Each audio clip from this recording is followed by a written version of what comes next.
نحمده ونصلي على رسوله الكريم. أما بعد فأعوذ بالله من الشيطان الرجيم. بسم الله الرحمن الرحيم. الذين آمنوا وتطمئن قلوبهم بذكر الله ألا بذكر الله تطمئن القلوب. صدق الله العظيم. زما عزتمندو د الله رب العالمین ارشاد مبارک دی. الذين آمنوا وتطمئن قلوبهم بذكر الله. هغه کسان چې ایمان راوړی دی د دې زړونه اطمینان مومي او آرام مومي په ذکر د الله باندې.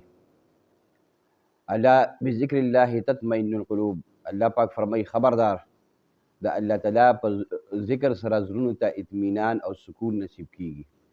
زما عزتمندو د دنیا هر ذی شعور انسان دا غواړي چې ماته د سکون وي، آرام وي او راحت وي. اوس دا کتل پکار دی چې دا آرام او سکون الله تعالی په کوم شي کې ایښی دی او مونږ په کومو څیزونو کې دا تلاش کوو.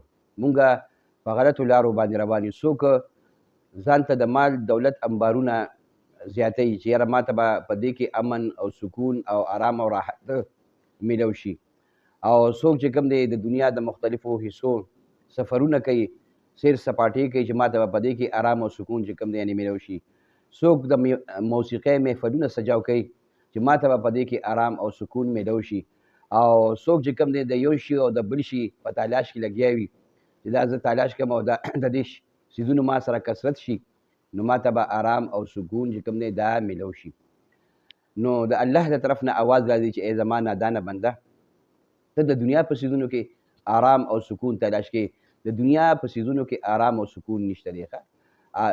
ټیک ده تا ته بس عارضي خوشحالي د دنیا په نعمتونو کې حاصله شي، خو هغه سکون او آرام نشته دی چې کوم په اخروي نعمتونو کې دی، او یا د الله تعالی په یاد او په ذکر کې دی، الله تعالی سره په محبت کې دی، او د الله سره په تعلق ساتلو کې دی، یا د الله تعالی د دین سره چې کوم تعلق ساتل دی په دې کې چې کوم آرام او سکون دی دا د دنیا په څیزونو کې یعنی نشته دی. نو بندگان په دې څیزونو پسې ګرځي چې ماته به آرام او سکون. ځکه د دنیا څیزونو کې آرام ځکه نشته سکون، ځکه یو انسان ته الله پاک د دنیا ټول آرام او راحت دا ټول یعنی ورته الله پاک ور نصیب کړي، تمام سهولیات د زندګۍ، خو د سره یعنی دا یره وي یاره ماته به بیماري راشي، کله ورسره د بیمارۍ خطره وي، د بیمارۍ یره ورسره، کله ورسره چې کوم دی د غلو غلچکو یره وي، او کله چې کوم دی د بیمارۍ د پریشانۍ د مرګ یره وي ورسره. نو په دې کې سکون او آرام نشته دی. او بعضې خلک خو پکې لا د دې خبرې پټۍ خلکو ته پړاوي چې سکون او آرام چې کوم دی د روح غذا چې کوم دی دا څه شی دی، دا موسیقي وي د روح غذا ده. دا یاد ساتئ دا موسیقي د روح غذا ده. نو دا د اسلام خوله نه دی او نه د اسلام د طرف نه موږ ته میلاو شوی. دا مغربي فکر دی، مغربي سوچ دی، او دا مغرب نه دا مقوله چې کوم دی موږ ته راغلی ده. موږ ته الله پاک فرمایي چې د الله تعالی په ذکر کې، د الله په یاد کې، د الله سره په تعلق ساتلو کې آرام او سکون دی. او موسیقي چې کوم دی د روح څنګه غذا ده، نبی کریم صلی الله علیه وسلم د هغې مذمت فرمایي دی موسیقي چې کوم دی یعنې دا حرامه ده.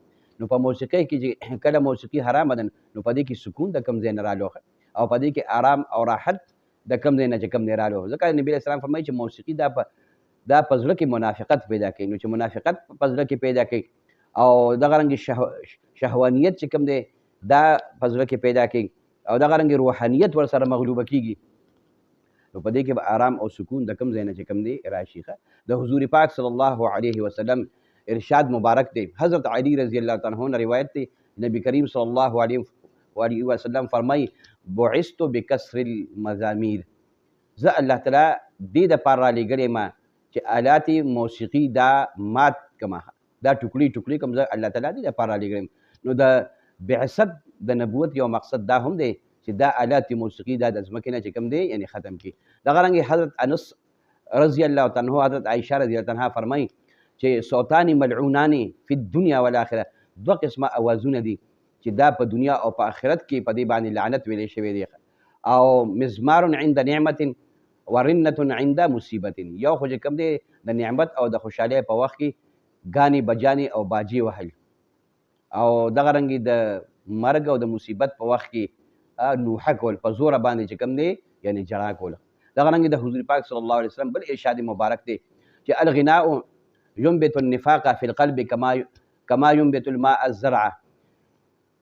موسیقي ګانې بجانې دا په زړونو کې داسې منافقت پیدا کوي. نبي کریم صلی الله علیه وسلم فرمایي لکه چې څنګه اوبو سره شینکې زرغونېږي، نو دغه شان په زړه کې دا منافقت راټوکوي. نو چې کله په زړه کې منافقت راټوکوي، زړه بېچینه کوي، بې سکونه کوي، بې ارامه، نو په دې کې غذا څنګه شوه؟ او دا د روح دپاره چې کوم دی د ارام او د سکون چې کوم دی څه ذریعه شوه؟ موږ ته الله پاک فرمایي چې الا بذکر الله تطمئن القلوب، خبردار د الله تعالی په ذکر سره زړونو ته اطمینان نصیب کېږي.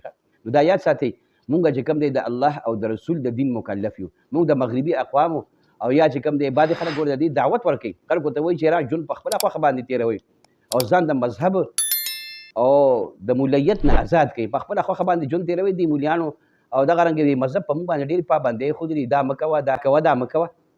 نو دغې وجې نه چې کوم دی په خپله خوښه باندې ژوند تېروه، چې زړه دې څه غواړي، او ښه په درس کې وایي چې کوم دی موسیقي اوره، ځکه دا د روح غذا ده، خپل روح ته غذا ورکوه. دا انتهایي غلطه خبره ده. مونږ د الله او د رسول مکلف یو. مونږ د مغربي اقوامو یا مطلب دی د داسې خلکو مکلف نه یو چې هغه مونږ ته د دې خبرې دعوت راکوي. دا یاد ساتئ، دی ډبل ګناه کوي.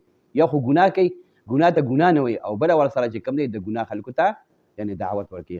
هغه یو شاعر فرمایي نہ شاہی سے نہ دولت سے نہ گھر آباد کرنے سے، نہ شاہی سے نہ دولت سے نہ گھر آباد کرنے سے، تسلی دل کو ہوتی ہے خدا کو یاد کرنے سے، وما علینا الا البلاغ.